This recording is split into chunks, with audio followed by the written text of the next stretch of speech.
Trying to get the glutes to contract properly is a problem for many, so we're going to stretch out the adductors here as well as the hip flexors.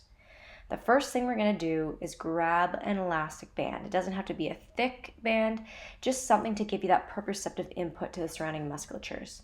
So make sure your knees are placed together, and you're going to tie a nice tight bow around your knees. Test it out a little bit before just to make sure it's not going to go flying apart. Now, place it around your feet and the middle parts. We're going to be working on modified bicycles here. Now, there's a trick to this because I also want you to squeeze your core and squeeze your pelvic floor really tight as you lift your knee to your chest, back down to the floor, and switch to the opposite leg. And when I say contract your abdomen, I don't mean flatten your spine to the floor. This is actually very old school. I want you to make sure you are keeping your spine nice and neutral, holding the contraction in your stomach as if someone's going to punch you right in the gut, and make sure that you're squeezing your pelvic floor so your hips don't rock back and forth like I just demonstrated there.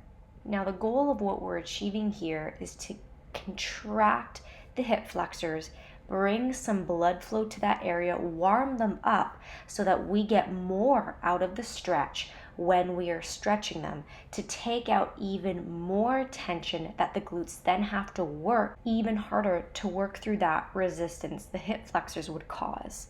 And what I mean by that is, since the hip flexors are responsible for bringing your knee to your chest, as we are doing right now, warming them up, the glutes are actually the ones responsible for performing opposite movements. So that's when we would be on our stomach basically, and that would lift the leg to the ceiling.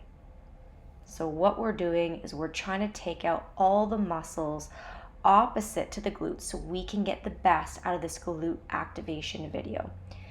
And if you even want to, you can up the intensity by rising the lower leg and switching back and forth. Remember, tight core, pelvic floor, keep a nice neutral back. You can place your fingertips and hands right underneath your sit bones for added stability of the lower core. Make sure to breathe in through your nose, out through your mouth. We want to continue to breathe. We do not want to hold our breath. And let's set up for the next series of exercises here. Now, on to that hip flexor stretch. You're going to get into this lunge position, and all you're going to do is not this. That's a common misconception. You're actually going to curve your pelvis right underneath you, so you're thrusting it forward, and you should feel a nice stretch in the front of your hip. When you lunge, like the first exercise I just showed you, what ends up happening is you are stretching more the quads as opposed to properly stretching and targeting that hip flexor in the front. And the hip flexor is comprised of, for those who care, the psoas major, even the psoas minor, and the iliacus muscles. And that is the group of muscles we are targeting. So breathe in through your nose, out through your mouth. If you're on a hard surface like I am, you can even put a towel right underneath your knee. It does get a little sore here, so feel free to do so. Pause the video if you need to.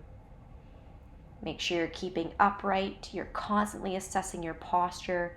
You're making sure your hip is still thrusting forward. And now slowly come out of this, and we will switch legs. Same principles. Stay upright. Tuck the pelvis right underneath. And now breathe in through your nose, out through your mouth. Want an even greater stretch, you can lift your arms over your head. And when I mean greater stretch, we're just starting to bring in other fascial tensions from above chain to intensify this stretch. So just go at your own pace. If this is too much, you can place your hands back down by your hips. Remember, keep repeating to yourself, tuck the pelvis, tuck the pelvis. A lot of time when we find stretches uncomfortable, we tend to try to ease away from this tension.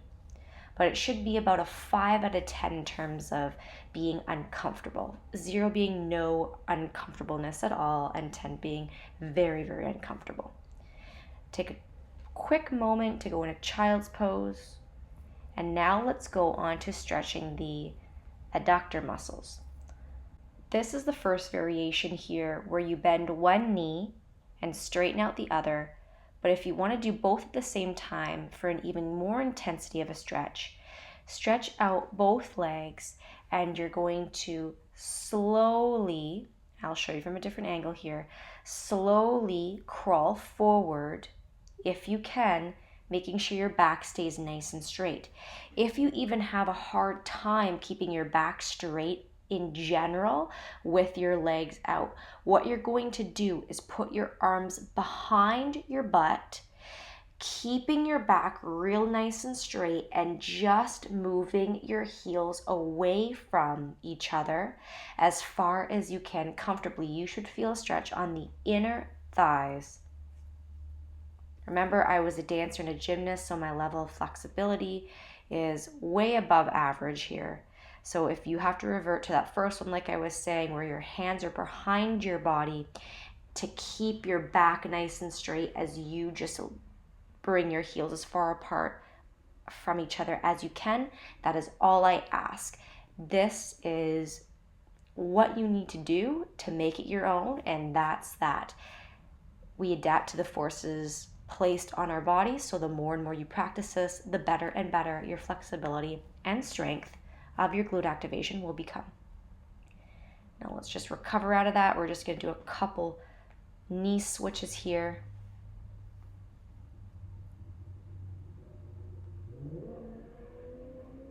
Here's another variation as well. You can sit in this 90-90 position, feeling a stretch on that inner thigh.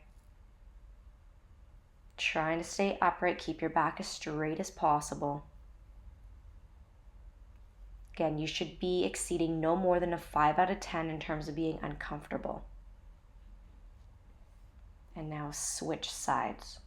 So if you've done this video a couple times and you already know having your legs outright isn't good for you, you can maybe even just skip to this stretch or the first stretch that I showed you before with one knee bent and one leg out. It's up to you. Again, make it your own at the level that you are right now. Grab the band again that we were using first. Place it around the knees. Try to spread it out a little bit just so it's more comfortable around the leg.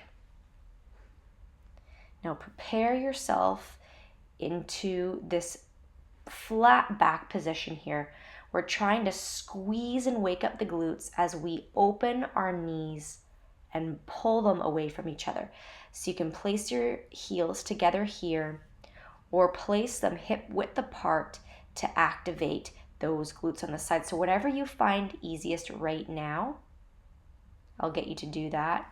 For an even easier time, you can even place the band below your knees so it's not as much resistance.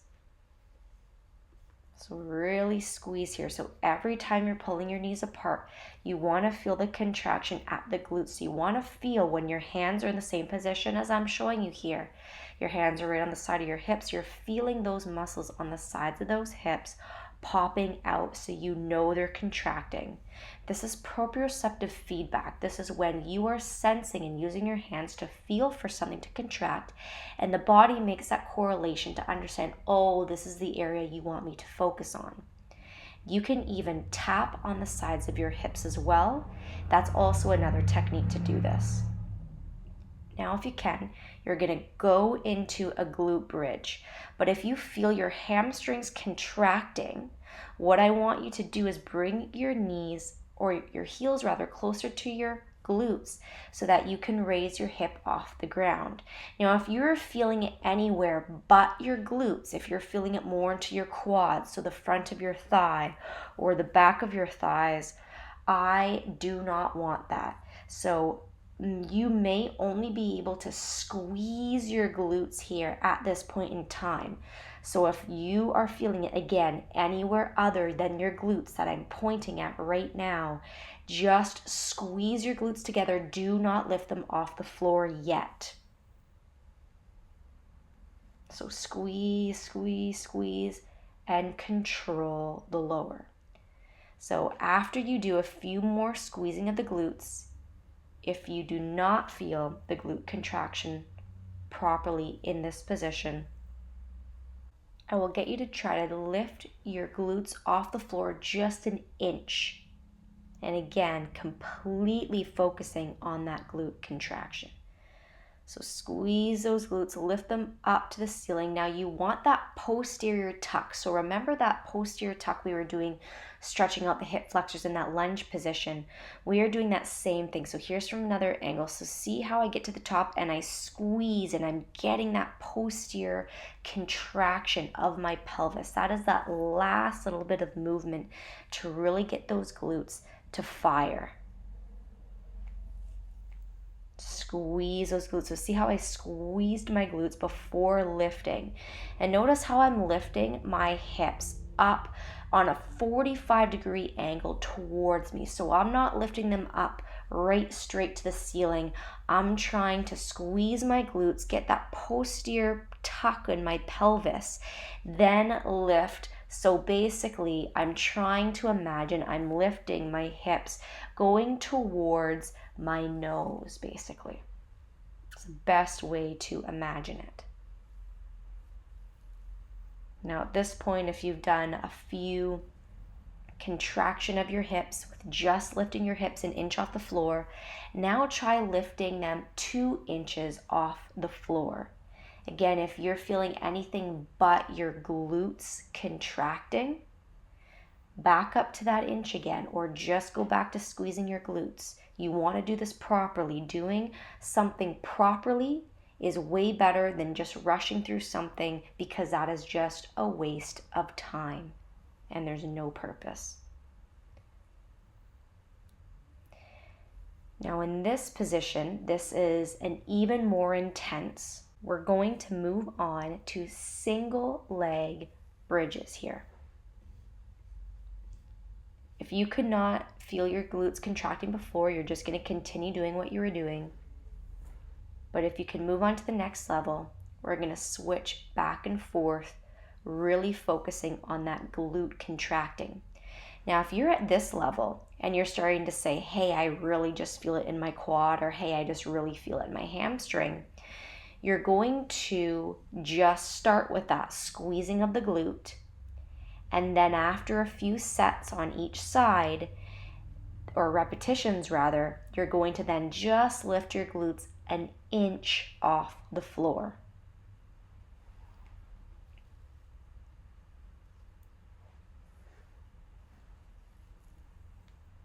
Just do what you can and focus the entire time, keeping that core nice and tight and squeezing those glutes.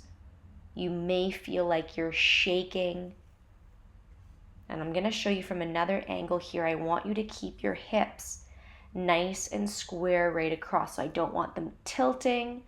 I want them nice and even, parallel to the floor. So squeeze and lift, keep them parallel to the floor. Slowly lower. Hug your knees towards your chest. Allow yourselves a few moments of relaxation before we move on to our next glute variation. So I'm all about showing you different ways of upping the levels of this amazing glute activation exercise. If you're ready to move on to the next level, you're now going to elevate your legs on a surface, whether that be a stool like mine or on a couch or something like that. You're going to put the input again on the glutes, squeezing them up toward the wall behind you. Again, squeeze those glutes before you even lift. Get that posterior tuck. Squeezing the glutes right on top, pinching that penny in between your cheeks. I like to give you guys these visualization tools because these are tools that have really helped me to get that extra bit of contraction and that extra bit of control in the movement. You also may have noticed we're not powering through these exercises. We're doing it very controlled and we're holding it for a sustained period in between each set because we really want to exaggerate contracting those glutes. I really want to enforce and impress on the body that I am getting those glutes to contract one way or the other. These series of exercises, by the way, are also known as priming. So if you have a little bit of a twist in your squat in the gym, you notice when you're squatting in the mirror, you tend to lean a little bit more to one side, or when you come up, you're twisting. That is oftentimes because of weakness in contraction of your glutes. Now, the last exercise here, we're going to be doing hip thrusts. So this is another great way of working on those glutes and getting them activating. So here we're just doing both legs. The reason why I'm using this band, by the way, is just to give an extra bit of input on the glutes to keep your knees apart. And again, I'm showing you, don't just move your back. You want to move your whole spine. You don't just want to move your lower back and just letting your hips drop to the floor. See how I'm moving in unison. My hips are going down, my head is coming up. What I was showing you before is my hips are just going down and my head wasn't doing anything. That's what you don't want. You want to make this a complete pattern. Squeeze those glutes. You will never hear me getting sick and tired of saying that. Now when we slowly come out of this, slowly lower, and congratulations, you got through the video. So I hope that you do this and implement some of these workouts and these exercises before you do your squats or before you do a leg day, especially those that revolve around getting those glutes to activate. Because again, if you have any problem with your squat, you're twisting on the way down and you're twisting on the way up, chances are you have weak glutes or the timing of the glutes aren't happening at the same time. And this is a great way to fix that and to retrain your body how to do this appropriately. If you haven't already, please subscribe to my channel. Please show your support by liking this video. It really would mean the world to me. And thank you for sharing this video with your family and friends that you know would benefit just like you are.